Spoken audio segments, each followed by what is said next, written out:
നമസ്കാരം. ഗസയിൽ ഹമാസ് വിരുദ്ധ പ്രകടനങ്ങൾ ശക്തി പ്രാപിക്കുന്നു. ഔട്ട് ഔട്ട് ഔട്ട് ഹമാസ്, അവർ തീവ്രവാദികളാണ്, ഞങ്ങൾക്ക് ഭക്ഷണം വേണം, ഞങ്ങൾക്ക് സമാധാനം വേണം. ഒന്നും രണ്ടുമല്ല, നൂറുകണക്കിന് ആളുകളാണ് വടക്കൻ ഗസയിലെ ബെയ്റ്റ് ലാഹിയയിൽ പ്രതിഷേധവുമായി രംഗത്തിറങ്ങിയിരിക്കുന്നത്. ഹമാസിന്റെ ശക്തി കേന്ദ്രത്തിൽ ഗസയുടെ ജനത തെരുവിലിറങ്ങിയത് BBC അടക്കമുള്ള ലോകമാധ്യമങ്ങൾ അതിശയത്തോടെയാണ് റിപ്പോർട്ട് ചെയ്യുന്നത്. 2023 ഒക്ടോബർ 7 ശേഷം ഗസയിൽ ഹമാസിനെതിരെ നടക്കുന്ന ഏറ്റവും വലിയ പ്രതിഷേധമായി ഇത് മാറിയതായി BBC പറയുന്നു. ഹമാസ് ഇസ്രായേലിനെ മനഃപൂർവ്വം പ്രകോപിപ്പിക്കുകയാണെന്നും പ്രകടനക്കാർ ഒരുപോലെ പറയുന്നുണ്ട്. മുഖംമൂടി ധരിച്ചെത്തുന്ന ഹമാസ് അനുകൂലികൾ പ്രതിഷേധക്കാരുടെ ബാനറുകൾ പിടിച്ചു വാങ്ങുകയും അവരെ ബലം പ്രയോഗിച്ച് നേരിടുകയും ചെയ്യുന്നുണ്ട്. ചിലർ തോക്കുകളും മറ്റും ചിലർ ബാറ്റനുകളും ധരിച്ച് ഇടപെട്ട് പ്രതിഷേധക്കാരെ ബലമായി പിരിച്ചുവിടുകയും അവരിൽ പലരെയും ആക്രമിക്കുകയും ചെയ്തു. ഹമാസിനെ വിമർശിക്കുന്ന ആക്ടിവിസ്റ്റുകളുടെ സോഷ്യൽ മീഡിയയിൽ വ്യാപകമായി ഇതിന്റെ വീഡിയോ പങ്കിടുന്നുണ്ട്. ഹമാസ് അനുകൂലികൾ പ്രതിഷേധക്കാരെ രാജ്യദ്രോഹികൾ എന്നാണ് വിശേഷിപ്പിക്കുന്നത്. ഇസ്ലാമിക് ജിഹാദികൾ ഇസ്രായേലിനെതിരെ റോക്കറ്റുകൾ വിക്ഷേപിച്ചതിന്റെ പിറ്റേന്നാണ് വടക്കൻ ഗസയിൽ പ്രതിഷേധങ്ങളുണ്ടായത്. ഇത് ബെയ്റ്റ് ലാഹിയയുടെ വലിയൊരു ഭാഗം ഒഴിപ്പിക്കാനുള്ള ഇസ്രായേലിന്റെ തീരുമാനത്തിന് കാരണമായി. ഇതാണ് പ്രദേശത്ത് പൊതുജന രോഷം അണപൊട്ടിയൊഴുകിയത്. അല്പം സംയമനം ഹമാസ് പാലിച്ചിരുന്നെങ്കിൽ തങ്ങൾക്ക് ഈ ഗതികേട് ഉണ്ടാവില്ലെന്നും പ്രതിഷേധക്കാർ പറയുന്നു. വെടിനിർത്തൽ നീട്ടാനുള്ള US നിർദ്ദേശം നിരസിച്ചതിനും നാട്ടുകാർ ഹമാസിനെ കുറ്റപ്പെടുത്തി. ഇതോടെ മാർച്ച് 18 വ്യോമാക്രമണത്തോടെ ഇസ്രായേൽ സൈനിക പ്രവർത്തനങ്ങൾ പുനരാരംഭിച്ചു. ഇതോടെ നൂറുകണക്കിന് ഫലസ്തീനികൾ കൊല്ലപ്പെടുകയും ആയിരക്കണക്കിന് പേർ കുടിയിറക്കപ്പെടുകയും ചെയ്തു. പ്രതിഷേധക്കാരിൽ ഒരാളായ ബെയ്റ്റ് ലാഹിയ നിവാസിയായ മുഹമ്മദ് ദിയാബിന്റെ വീട് യുദ്ധത്തിൽ നശിപ്പിക്കപ്പെട്ടു.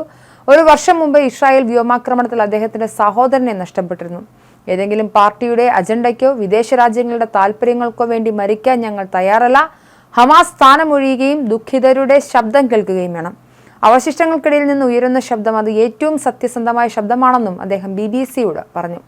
പട്ടണത്തിൽ നിന്നുള്ള ഫുട്ടേജുകളിൽ പ്രതിഷേധക്കാർ ഹമാസ് ഭരണം താഴെയിറക്കുക, മുസ്ലിം ബ്രദർഹുഡ് ഭരണം തുലയട്ടെ എന്ന് ആക്രോശിക്കുന്നത് വ്യക്തമാണ്. ഒരു വർഷം മുൻപ് ഫലസ്തീൻ തെരഞ്ഞെടുപ്പുകളിൽ വിജയിക്കുകയും എതിരാളികളെ അക്രമാസക്തമായി പുറത്താക്കുകയും ചെയ്ത ശേഷം 2007 മുതൽ ഗസയിലെ ഏക ഭരണാധികാരിയാണ് ഹമാസ്. യുദ്ധത്തിന് വളരെ മുമ്പ് തന്നെ ഹമാസിനെതിരെ എതിർപ്പുകൾ ഉണ്ടായിരുന്നു.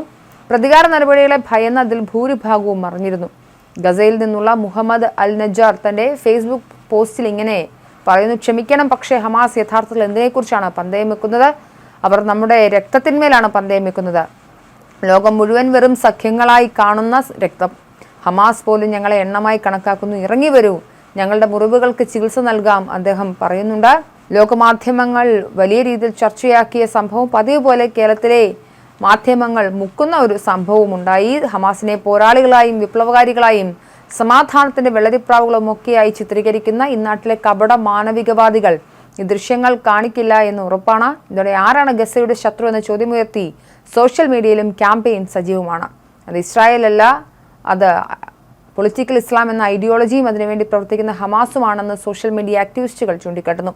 ഗസയിലേക്ക് വെള്ളം, വൈദ്യുതി, മരുന്ന്, തൊഴിൽ എന്നിവയെല്ലാം നൽകുന്നത് ഇസ്രായേലാണ്. 17 കൊല്ലത്തോളം ഭരണത്തിലിരുന്നിട്ടും രാജ്യത്തിനാകമാനം തുരങ്കങ്ങൾ ഉണ്ടാക്കിയും സാധാരണക്കാരെ മനുഷ്യകവചങ്ങളാക്കി മരണത്തിന് വിട്ടുകൊടുത്തതുമാണ് ഹമാസിന്റെ ഏക സംഭാവന.